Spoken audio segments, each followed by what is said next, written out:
Asante sana.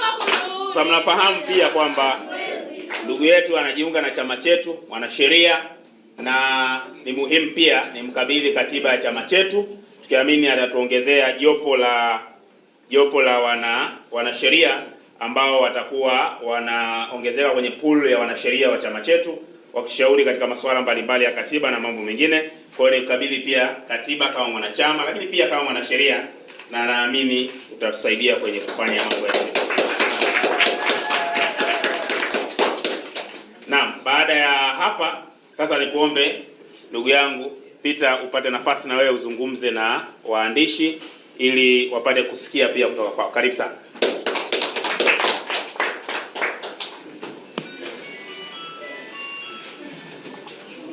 Ndugu makamu mwenyekiti wa chama cha ACT Wazalendo Bara, ndugu katibu mkuu, ndugu viongozi wa ngazi mbalimbali wa chama hiki, wanachama wenzangu, mabibi na mabwana, waandishi wa habari, itifaki zote nikiwa nimezizingatia, asalamu alaykum. Wa alaykum salaam.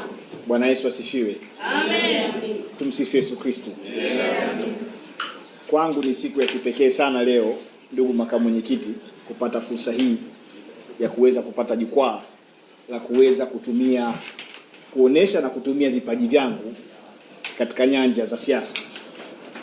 Wengi wamenizoea kunitambulisha kama mwanaharakati, na ni kweli ni kazi ambayo nimeifanya kwa muda mrefu na kwa moyo wa dhati kabisa.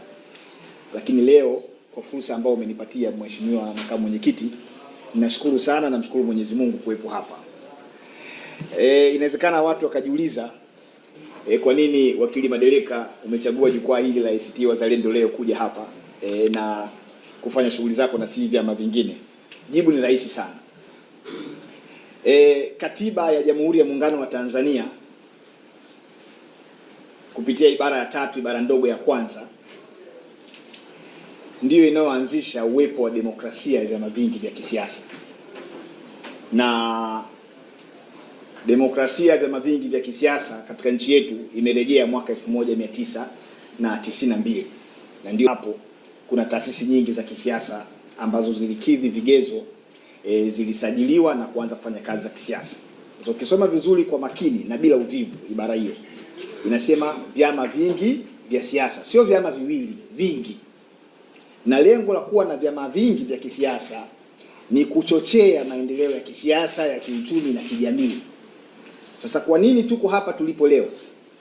Tunalalamika tunahitaji maendeleo, hatujayapata. Ni kwa sababu moja kati ya vitu ambavyo tunapungukiwa au tuna udhaifu navyo ni taasisi imara za kisiasa. Tukifanikiwa sana kwa nyakati tofauti tofauti, tunakuwa na chama kimoja kina nguvu sana cha upinzani. Na kwa sababu dola huwa haitaki upinzani, ikishashughulika na iko chama kimoja kinapotea, tunaanza kuhangaika kutengeneza kingine.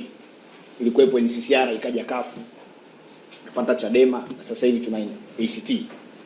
Sasa niko ACT Wazalendo ili kuimarisha nguvu katika upinzani, na hivyo kutoa fursa kubwa ya matumaini kwa Watanzania kwamba muda sio mrefu tutafika kule tunakotaka kufika. Kwa maana hitaji la kuwa na maendeleo ya kisiasa, hitaji la kuwa na demokrasia katika nchi yetu, hitaji la kuwa na utawala unaoheshimu haki za binadamu ni vita kama zilivyo vita nyingine. Na vita yoyote ile, ndugu zangu, inapopiganwa ni lazima ipiganwe kwa njia nyingi, sio kwa njia moja. Hauwezi kuweka mayai yote kwenye kapu moja. Sasa wako wanasiasa wenzetu kwenye vyama vingine wana staili nyingine ya kupambana ili kuhakikisha kwamba nchi inakuwa na demokrasia. Lakini na ACT Wazalendo na yenyewe haiko nyuma. Na yenyewe ina njia yake ya kuhakikisha tunakwenda kule kule tunakotaka kwenda kama Watanzania. Wako watakao shiriki uchaguzi, wako watakao zuia uchaguzi. Zote hizo ni njia sahihi kabisa katika kupambana na utawala huu dhalimu ambao hauheshimu demokrasia, hauheshimu haki za watu. Kwa hiyo ninaamini kama ACT Wazalendo tutafanikiwa kupitia uchaguzi ambao tutakwenda kushiriki baadaye mwaka huu. Tukifanikiwa tutakuwa tumefanikiwa Watanzania wote, kwa sababu ninaamini adui wa Watanzania ni CCM na serikali yake. Njia ambazo zinatumiwa na wenzetu pia zikifanikiwa, tutakuwa tumefanikiwa Watanzania wote. Lakini kubwa zaidi ambayo nataka waandishi wa habari muondoke nalo hapo ni kwamba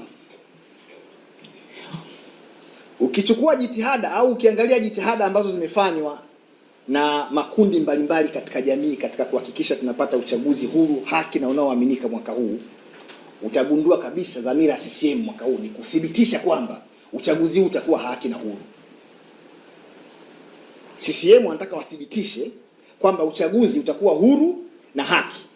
Wako watu wanasema uchaguzi hautafanyika, tutazuia uchaguzi. CCM wanasema tumefanya reforms, kwa hiyo uchaguzi utakuwa huru na haki. Sasa sisi tunataka tuwafuate huko huko, tuwaoneshe kwamba au tuthibitishe kwamba yale mliokuwa mnayasema ni maneno matupu au ni uongo. Kwa sababu bila kwenda kushiriki uchaguzi, hatuwezi kuthibitisha kwamba uchaguzi utakuwa huru wakati tutakuwa hatupo. Kwa hiyo tutakwenda kwenye uchaguzi, kushiriki uchaguzi, kupima ukweli wa CCM au uongo wa CCM kwenye hizo reforms ambazo wanadai wamezifanya. Ndio sababu niko hapa. Na mimi kazi yangu itakuwa ni moja tu, kuhakikisha natumia kila ninaloliweza, kutumia vipaji vyangu ambavyo Mwenyezi Mungu amenijalia, kuhakikisha kwa namna yoyote ile Watanzania wanachagua na kupata viongozi wanaowataka kwa ridhaa yao, na sio hizi hila ambazo tunakuwa tunadanganyana. Na kama ikitokea kwamba biashara ikaa kama kawaida, business as usual, basi ACT Wazalendo kushirikiana na wadau wengine ambao wako pia katika mapambano haya, tutaunganisha nguvu kwa yale ambayo tunadhani ni sahihi kabisa kuhakikisha haki ya Mtanzania kupiga kura na kura yake ikapata thamani inaheshimiwa.